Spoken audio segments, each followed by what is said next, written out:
hopping aboard here. Adam, it tells us we are live. Happy Friday. Happy Friday to you, my friend. Happy Friday to everyone.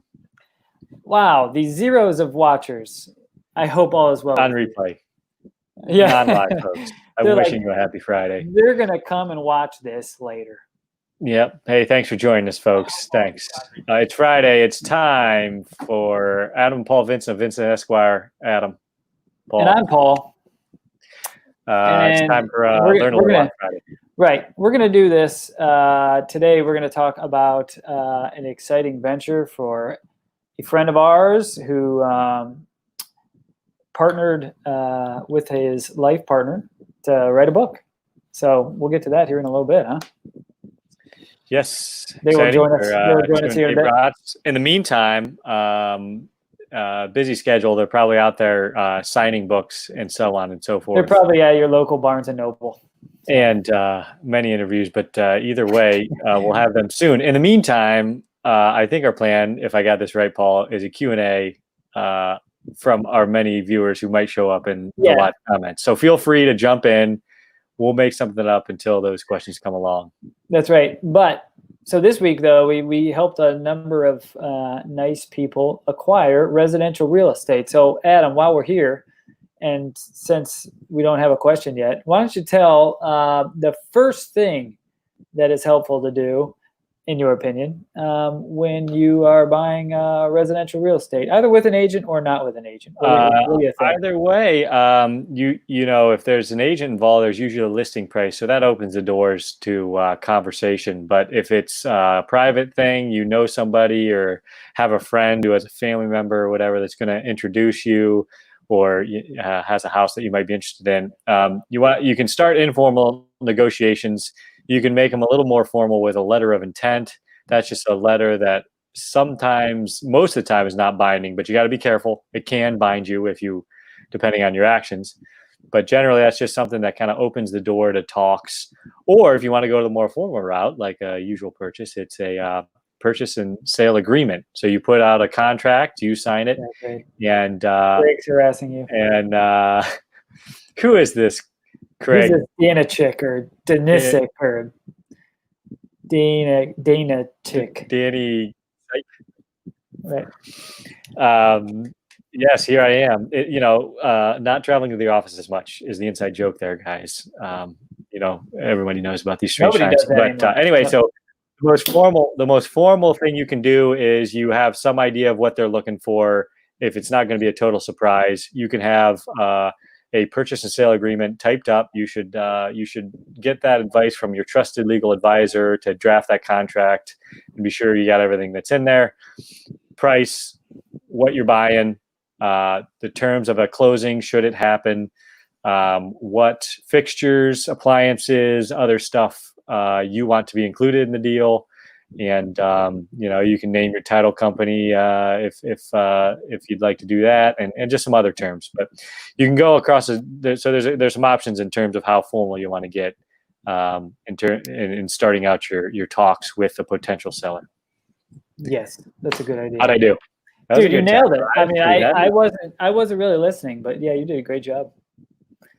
I bet the 6-0 people were probably quite pleased with that. So long story short, don't. I guess that also rolls into what we're seeing a lot more often too are at-home deeds, because it was sold amongst family and friends. And at-home deeds can create some of the worst nightmares in residential, obviously in commercial, because those are usually a little more complex asset. But do not do your deed at home. That's really what we could have talked about today, but we'll do that another day. Paul, I have a question. What's wrong with doing a deed at home? So we'll use for an example one that we've unfortunately been working on a little bit lately.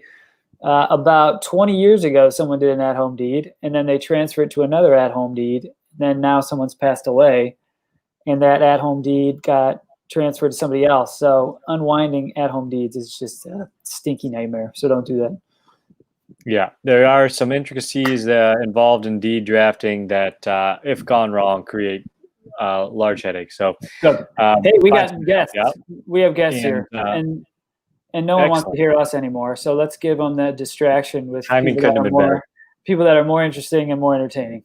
So let's do that now. And voila. Look at these guys. What's going on, dude? Real life authors out signing books and even singing around town. The authors circuit. Yeah. What's going on? Hey guys, how's it going? Too much. Happy Friday. Good. Our friend Aaron's going to be hopping on too, our co-author. Oh, dude. Awesome. Yes. Look, another face showed up. Sweet. Here we are. And another author. Holy moly. Hey. Yeah. Whether you're ready or not, you're live. So, hi. Welcome. Hi, Paul. Hi, Adam. I'm Aaron. Hey. Aaron, nice to meet you in cyberspace. Aaron, I think I toilet papered that tree behind you in high school.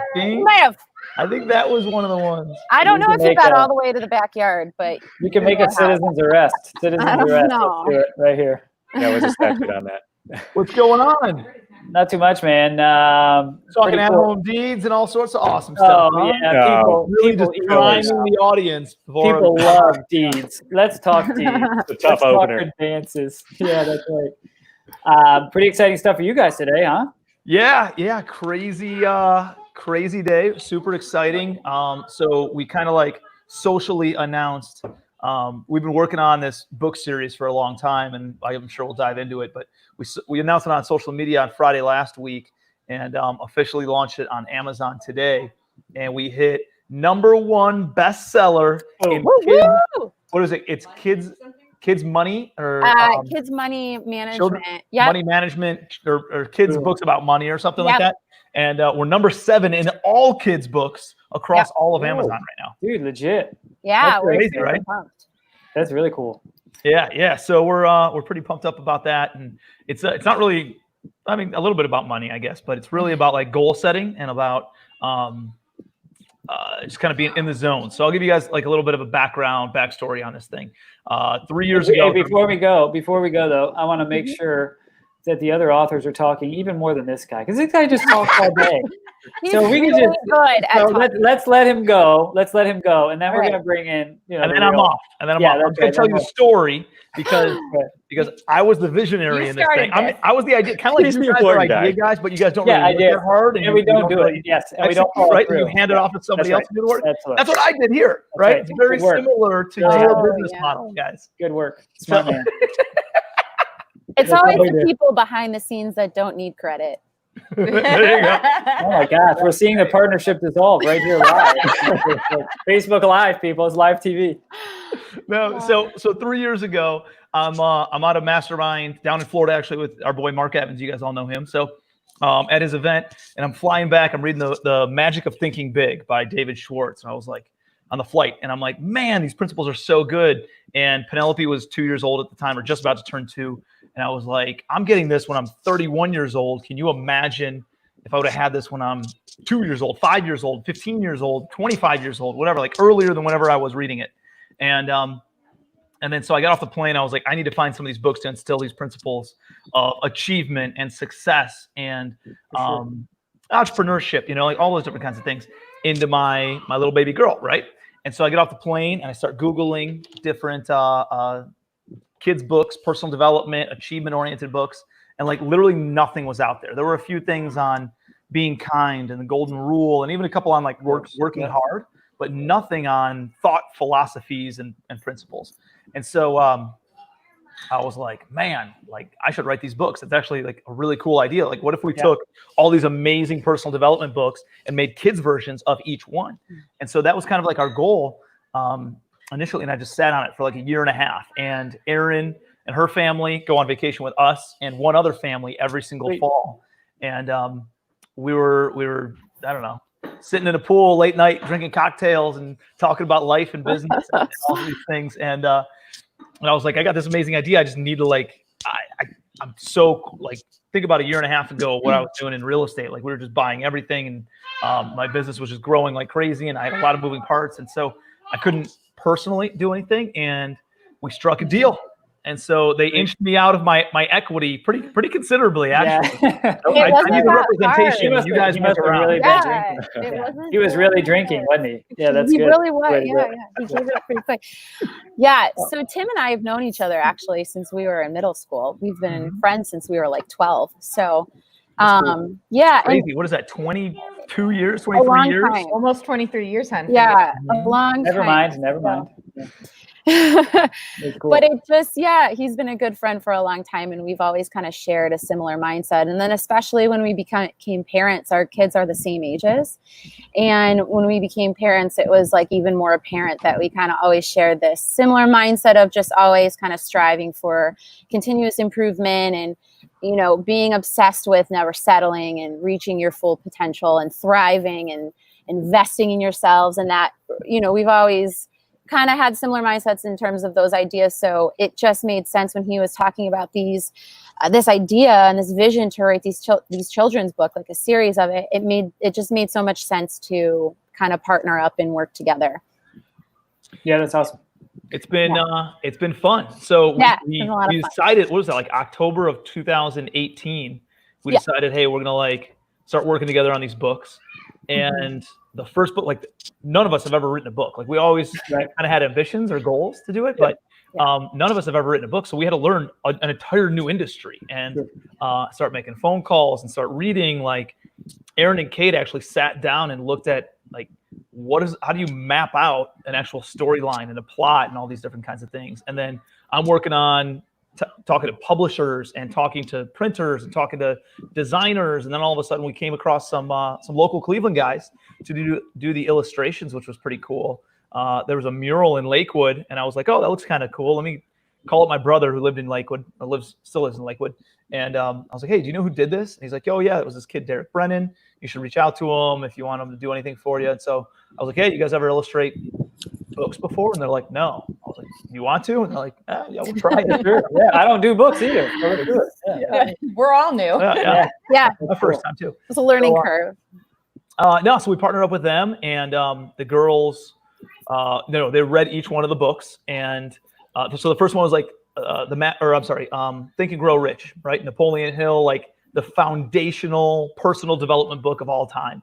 And so they read Think and Grow Rich, and we extract, pretty much the key principles, which is just kind of upsessing over a goal. We're getting yelled at there. Little leader in the background. Hudson's 3 years old today, and he's that he can't hear his he show can't hear his show right now. Guys. Zip it, old man. Everybody.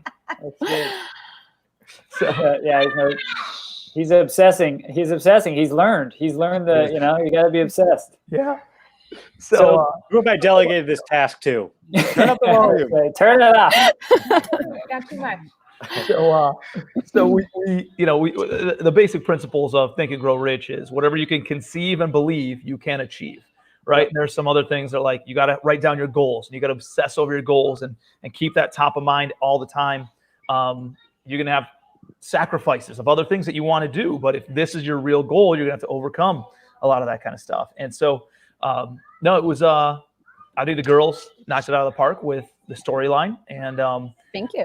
The illustrators have done an awesome job of really conveying their ideas of what these kids should look like and their personalities and stuff, and made it really, really fun. Super cute, illustrations, and then we get the point across. And at the end of the book, it's not just like a book, but we have it's called Talk and Take Action on the last page. Yeah, I saw that. That's cool. Yeah, great. Yeah, it's cool. No, that was good. That was one of the things I wanted to ask you about. Aaron, I forget your background, but I know Kate is accounting and nursing background. Yeah. So obviously it was a little, like you said, a little bit of a curveball getting started. What were some of the one or two of the big hurdles, the hardest parts of obviously you guys were kind of starting new, and what were some of the things? Storyboards are kind of a new thing people don't really think about unless the writing, but what else is going on there? I would say, so my background actually is in sales and marketing. I was in sales and then in marketing for the past couple years of before I started this for pharmaceutical companies.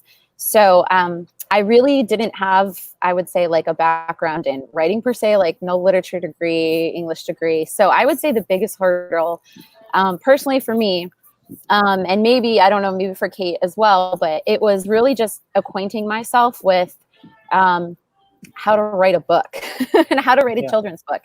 I mean, we all know to every story there's a protagonist and an antagonist and a climax and an ending in the beginning and all the things. But it was really just coming up with a story that represented these books, that kind of had a good flow and that children would relate with and like. So that I would say at the very beginning, that was the hardest part, just because it was unfamiliar and we didn't know. Now, having written, 4 or 5 books, it's become a little bit easier to kind of go through that process, and it doesn't take as long as it used to. Mm-hmm. Yeah, it's cool. So yeah, obviously marketing is a little bit of storytelling, but it's a different type of storytelling, and not necessarily like start to finish book storytelling. Exactly. That's great. I got a question for Kate. So, a couple years ago, Tim, it was probably uncomfortable to be like in front of people on a stage and talking to strangers and trying to like tell them that they could do what he does. How hard was it for you to be like, hey, now I'm making books and I'm going to sell it? Like, was that like for you, was that hard to like imagine? Because, we're reading these books as grownups, and even for me reading your guys' book, I'm like, a lot of the stuff is like, I'm still working through it too. So, like the little boy in the book, I don't remember what was his name. Ford. That's right. Ford. I don't know how to think that. This guy. How was it for you to kind of get comfortable? Like, hey, now I'm going to start like, coming up with things like this, and I'm going to sell it. I mean, like coming out of what I imagine your comfort zone to do that. This is 100% outside of my comfort zone. As I kind of have mentioned on a little bit before, I'm a fixed mindset type of a person. So Tim is our dreamer, and I'm more of like, sure. I'm not sure. Grown up. Yeah, no, I get it. Yeah. As I went to go take care of that little boy over there. He was about to. He was getting up. He's like, yeah. But no, this is extremely outside of my comfort zone. When he first mentioned the whole idea of it, and he's like, Aaron and Kate can do it together. I'm like, ooh, I don't know. Aaron has wanted to write a book. I guess I never knew that was a passion of mine, but now I'm super excited about it. So everything has been kind of a push. Everything has been pushing me outside of my comfort zone. Doing Facebook's Live, like this stuff. Like this, talking to these weirdos. Yeah, no. So it's but it's exciting, and I think over the past year and a half that we've been doing it, I'm getting more better with it. You're fantastic. You don't give yourself enough credit. She really is so talented, and our working relationship is so awesome. It's been fun, and I know Aaron was speaking of challenges before, but to do this, she's in North Carolina, we're in Cleveland, we're not even together. I know that. Cool. Yeah, so she's based out of North Carolina. She happens to be here, so we're gonna all go hang out tonight. But writing, it's like writing a group paper. It doesn't work. You can't write a group paper. So we've been able to do where Aaron kind of we brainstorm, Aaron throws it out on an outline, puts it in some paper, and then we just go back and forth editing. I change, add, delete, and we just work back and forth like that. So that's kind of been interesting. And again, as Aaron says, it's gotten much easier after the first book. Now we're thinking through, we need to have like a twist, or, we need to get them like highs and lows. So it's all been a learning curve, but this is most certainly not what I thought I'd be doing. That's really cool. And I should mention too. So we used to do a podcast, like we did one with Tim once, where it was like, we sat down, we did it. So we're just turning this one into one. So one of the things we do on our Goofy podcast is try to like peel back the curtain and then to have people tell like, hey, after you've done your thing for a little while, what's kind of one important piece of the whole process that you kind of learned and now you see as being valuable and maybe would have made it easier if you knew. Tim, what do you think? After you're an impatient guy, after having to take a year and a half to get through, getting something to sell. I mean, how was that for you? We're idea guys, so it's like all these ideas, we want to implement all of them. Right. Some ideas are good, some are bad when you like think back at it. Sure. And no, I think it was like I wanted to get it off the ground. Real estate's cool, but it's like a long-term wealth building type strategy, right?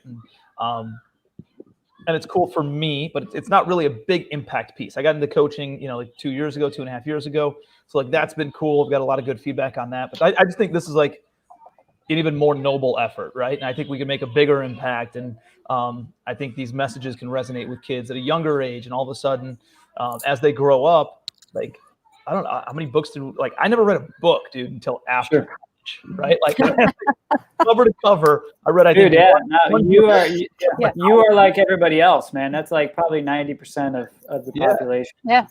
But then after college, I'm like, oh, finally something I can relate to, and I read Rich Dad Poor Dad and Think and Grow Rich, and Richest Man in Babylon, and some of these other awesome principles. And I'm like, man, what if somebody introduced this to me when I was 12 years old? Like, this compound effect sets in, right? And so, like, when you lay the foundation earlier on, and you get a little bit more, like, all of a sudden you come out of school at 18, 22 years old, whatever, and you already have the right principles in place to just take life and business and work or whatever to the next level. Sure, versus us having to go through these learning curves over the past 15 years since I went to high school, college, whatever. So it just, I think that the snowball effect gets rolling a little bit sooner if you can implement these ideas and these strategies into kids at an earlier age.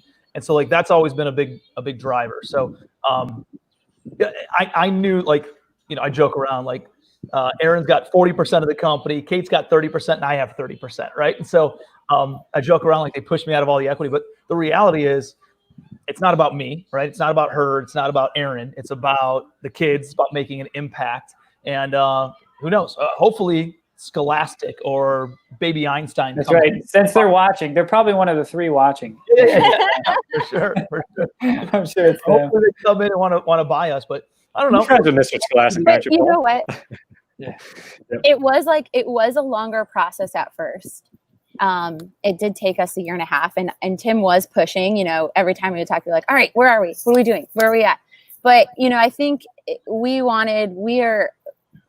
expect to put out exceptional work. And if we would have, pushed any sooner, because it was like all of these things we were doing were so out of our comfort zone. I think if we would have pushed anything out sooner, the series wouldn't be what it is today, which is, I think, we're all work that we're extremely proud of. Yeah. So I know Tim was impatient, but I think it was for the best. And Aaron and I talked about it. Like, we didn't want to have one book done and be like, oh, we want to rush to get another one out. We sat back. We have 5 or 4 in the pipeline, very close to being finished, and a 5th one getting ready to go. So we know that they're good. We didn't just want to put something out and say, oh, this is good for your kids, personal development, and it's junk.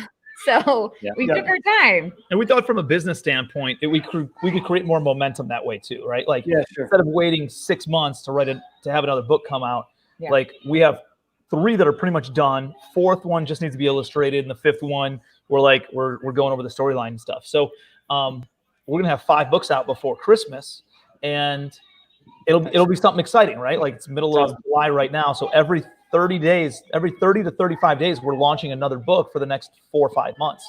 So it's pretty exciting to be able to have a lot of momentum. And we got a lot of other stuff that's kind of like in the pipeline. I was talking to Aaron for half an hour on my walk earlier today about new ideas and new products and new stuff that we're going to do. And it's not just about the books, right? Like, we want to do like workbooks, and we want to do, eventually, I'd love to do live events. You guys know how much I believe masterminds and going out to events and like that the breakthroughs that you have at those kinds of things. Eventually, I want to do like a retreat where entrepreneurs and high achievers can bring their kids out for a long weekend, and you do some fun stuff, and the parents break away and the kids break away, and you do some things together, and then there's a lot of fun, right? Activities and stuff. And I think that would be pretty powerful. I don't know of anything that's out there like that. And I think it would really resonate, at least people in our crowd, Right. You at least get the people we know. I mean, they definitely. Exactly. That works. Big vacation with our friends right now. Now we're talking.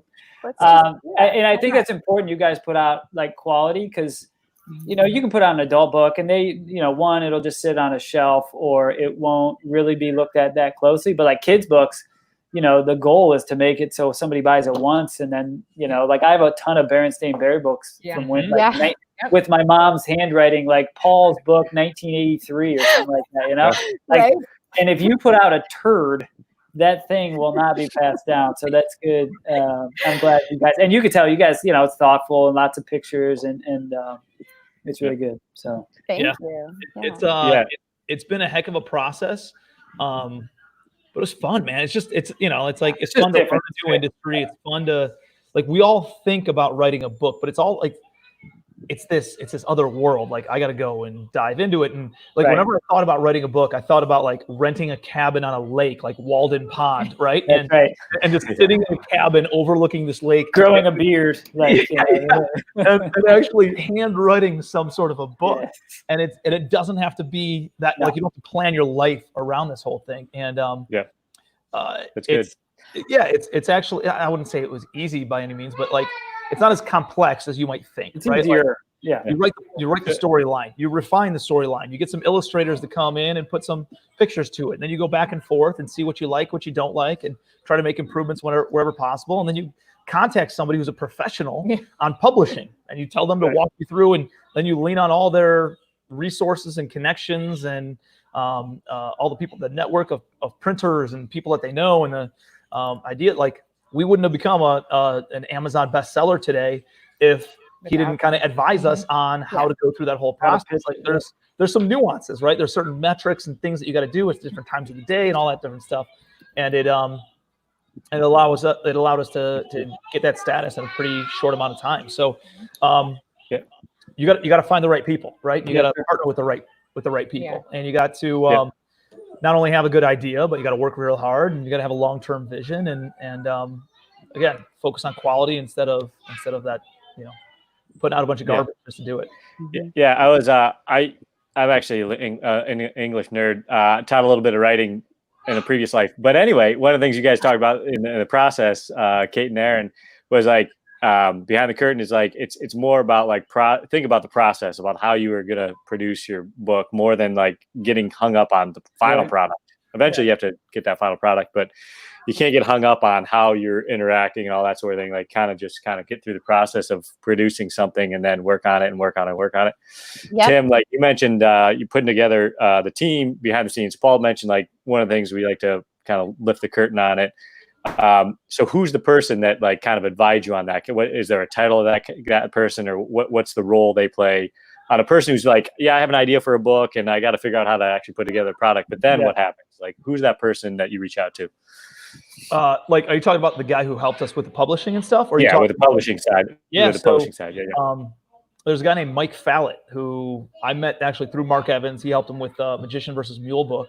And Aaron ran into him somehow too. Aaron, how did you know him? It's weird. We have more. So so this is actually a crazy story. So I went to college with a friend Mike Fallett is his name. He's like best friends with this friend of mine from college, and I knew he was doing a lot of work kind of in the publishing world. And so I had mentioned him to Tim, and then Tim realized he knew him through Mark Evans. So it's just really crazy, universal connections that kind of led us all together.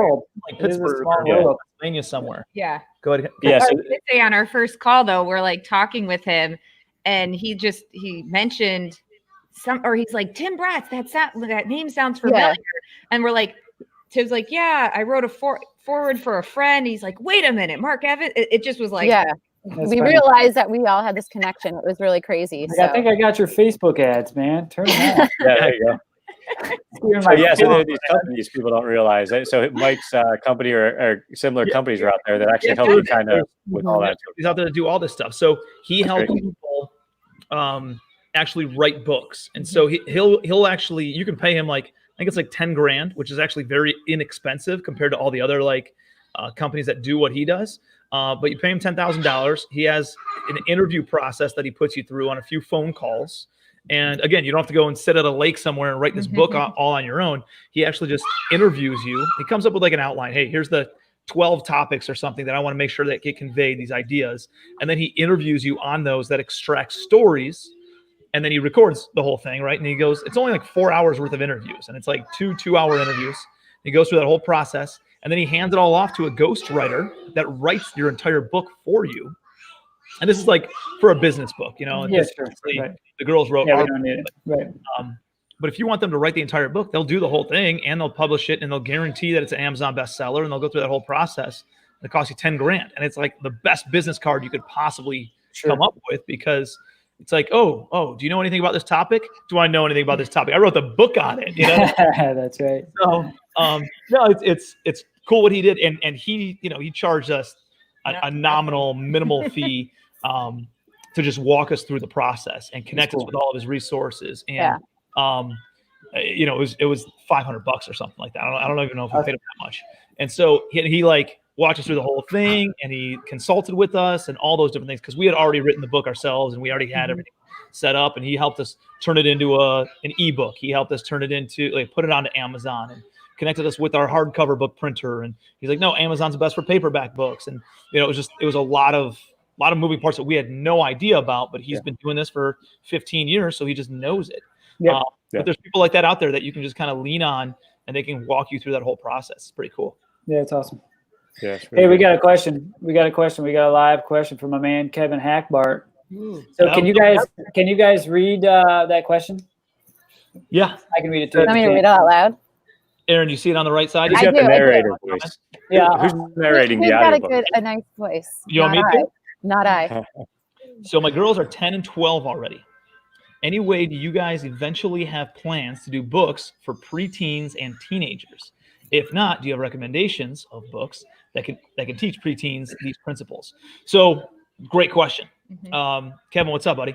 And so here was our thought process. Our thought process initially was, in my head, it was actually toddler books. I thought it was going to be board books right out of the gate, like rhyming version board books, because that's how old our kids were. They were 1 and 3, and then like 2 and 4 or something when we were really going through this process. And the girls are like, no, they need to be a little bit older. Like, we need to have it at this age range, which is really, like, I'd say 5 to 9, 5 to 10 is kind of the ballpark of where we are. But I think we're going to go back and do like a board book version, like for toddlers. Aaron, Kate, what do you guys think about doing like a teenage one? We've talked about it, and I think it's a great idea. We definitely are really into that thought of creating like something for teens and preteens, because it's such a hard age. Oh, it's such a hard age. Everybody it's an awkward age. It's Aaron bullied me all the time.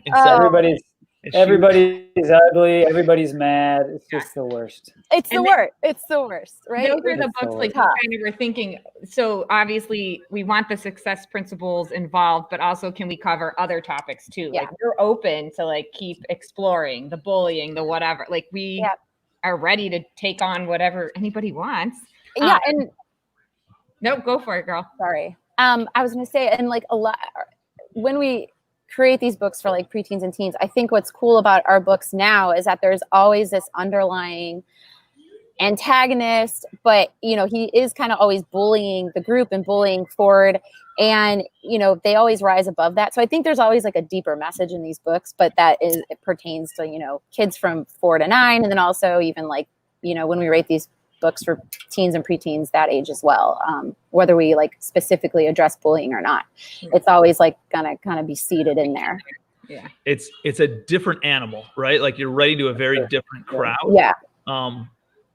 Like, I think about James. So we have a nephew named James, and he's 10 years old, or he will be 10 in September, and like, he's reading adult books right now. So like, I don't know if how you hit that sweet spot's tough. Like I mean, they might as well just read the real thing at that do point. they just read the real thing? I don't know, and I said I haven't put enough thought into it yet.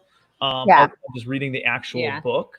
I know that there's like I think there's like a Rich Dad Poor Dad for teens. I think there's more stuff out there for teens than there is in the age range that we're writing for. There's almost nothing in the age range that we're writing for. There are a few books that have like I know who's the dude that writes all the leadership books? He's got a bunch of them. I can't remember. John Maxwell. Yep. He's got some stuff for teenagers. Kiyosaki's got some stuff for teenagers. I think Think and Grow Rich maybe for teens also. We need some like chicken soup for the teenage soul. I got a bunch of those, right? Style books. Yeah. Chicken Those soup. were a hit. Those are a big hit. Those are sitting in bookshelves all over the place. Yeah. like here's the reality of the thing of the situation though, Kevin, is like I think adults can get just as much from these kids books as kids can, and maybe more, right? Like, these are not kid age principles. These are timeless principles for all age levels. We're just trying to convey them at a kindergarten level. Yeah. And so everybody can read these books. You can read it in 10 minutes less, right? And actually sit there and be like, oh yeah, like, hey, this is a principle. I don't have to go and read Think and Grow Rich. I can read this book and at least get the underlying foundations. Yeah, for sure. Can you get your teenage girl to read a book for 8, 9, 10-year-olds? I don't know, but I think there's going to be a lot more parents that can appreciate these books when they read through them because of the principles and stuff. And you can really tell that we put a lot of thought and focus on the adversity rather than just like the outcome and the happy ending, Right. Now, do you guys, I didn't see this, but I may have overlooked it. Do you guys reference a specific book in the ones you're doing, or is that something you just do kind of outside the book itself, maybe just through, social media or whatever, where you're pointing out some of the inspiration? It's called trademark law. That we can't. Yeah. That guy's been dead for like 100 years. Yeah. So his book is public domain. So it's his is fine, right? Yeah. And a couple of the other books that we're doing in the first 5 are public domain. But we're not totally, like, we can't just say, hey, it's Think and Grow Rich for kids, right? Like, that's right. Correct. For that. I mean, maybe we could just do that because it is public domain, but I know on the other ones we couldn't. There's still like a Napoleon Hill Foundation and some of that stuff. Yeah, there's still people that want to get paid. Yeah. So, that's why it's called, instead of Think and Grow Rich, it's called Think Big and Go to Baseball Camp, Yep. Our second book is based off of How to Win Friends and Influence People. And we're not verbatim taking words from How to Win Friends and Influence People. Right. But it's like it's using people's names and showing genuine interest in what they're doing. And a lot of the thoughts and ideas that are from that book are conveyed in our book. And our book's called How to Win Class President and Influence Peers. Yeah, there you go.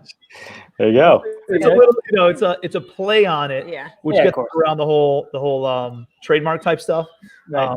And it's super cute. Yeah. Yeah, it's really cool. And then I think at least on the first 5 we'll do that, and then maybe we'll mix it up after book 6 and on, something along those lines, and just come up with new. I mean, maybe we don't need to base it off of all the existing books, or we can, but it doesn't have to be a play on words. Yeah, you'll learn. You'll be such a different place 12 months from now than you are today. So you never know. But if you can think of a creative way to tie in, whether it's through social media or whatever, where you're pointing the parents to the ones that have inspired you and us. It's like same thing. Paul and I are boring lawyers till about a year and a half, 2 years ago. We started getting into these things, like when you were on your flight, and you're like, why didn't I get this at even 25? So same thing. But if you can point that as another way you can help folks out and impact people. I think we might be able to get like a wholesale license to offer those books, maybe on our website, get like a dealership license. Yeah, man. For those books.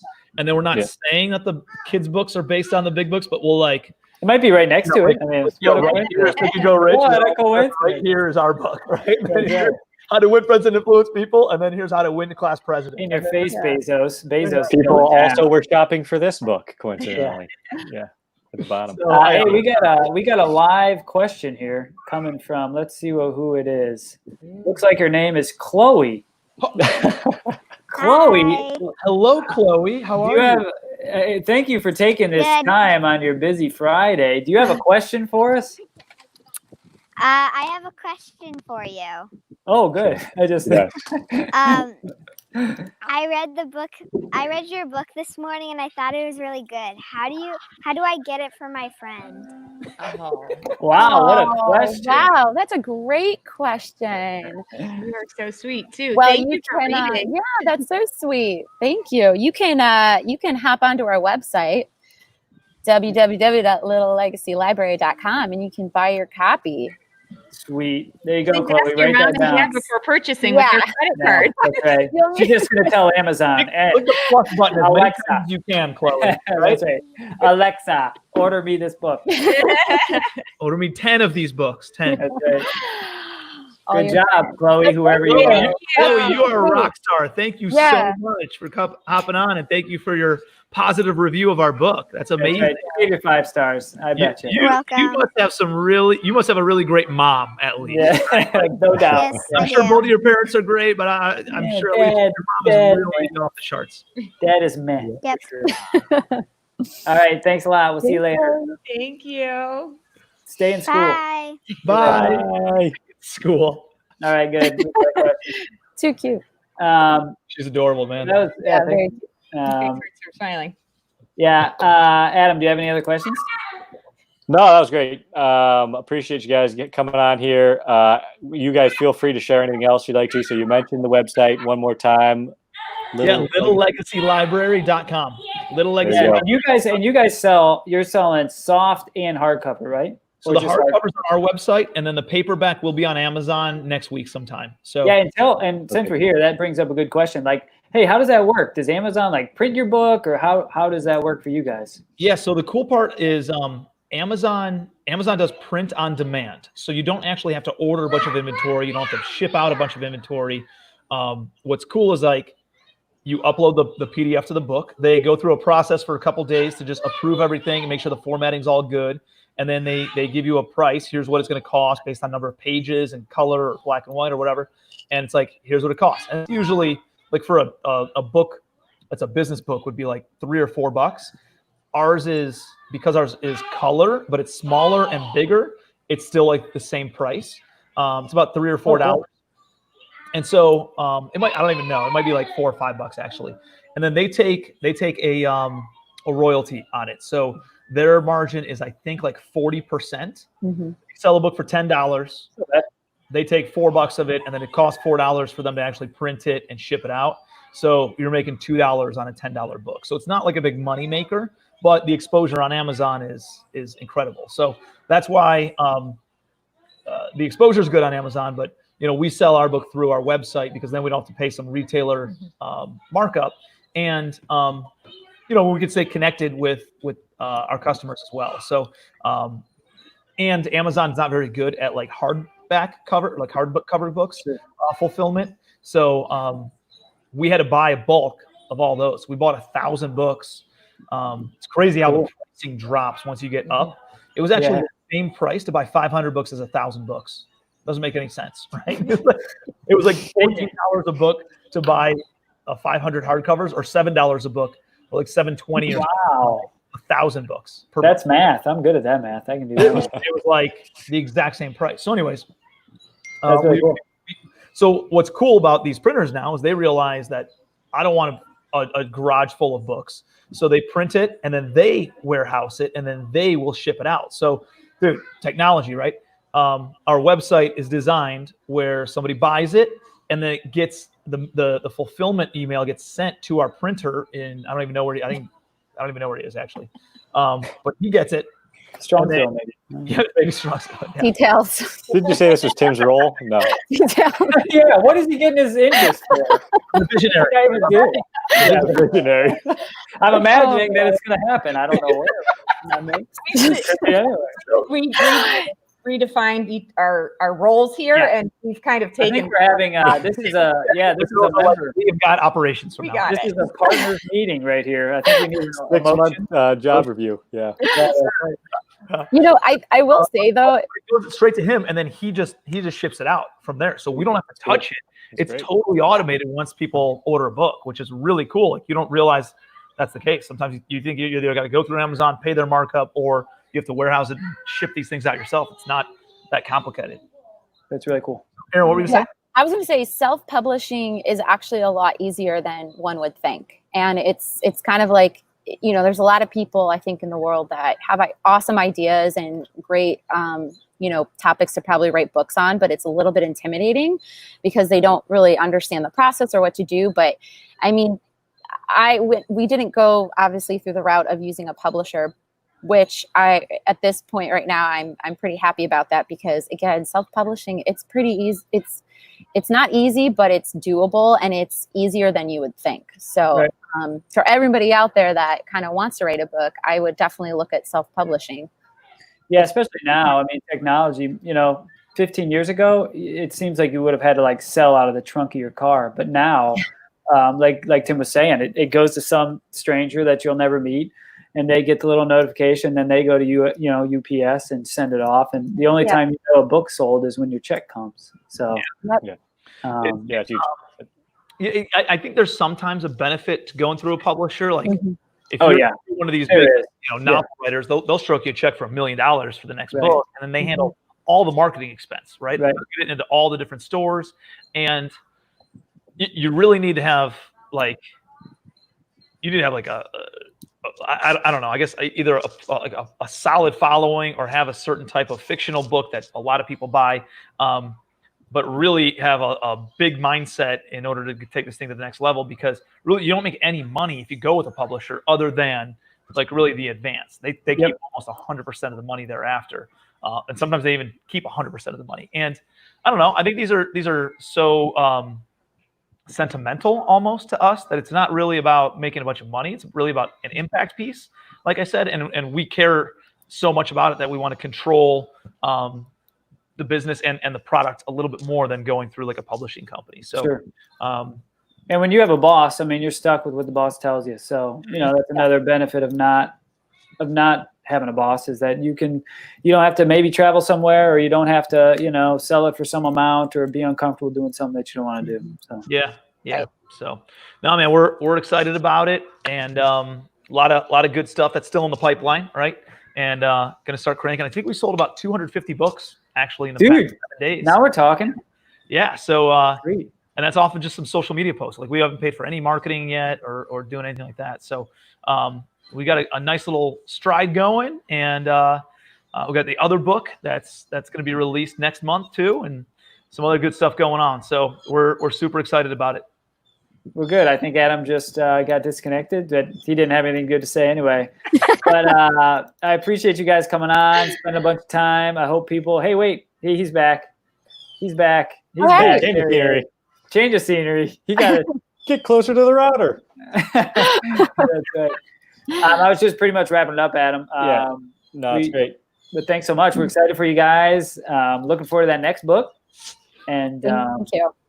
I'm glad Yeah, of course. Thank you guys. Always Thanks for having us on.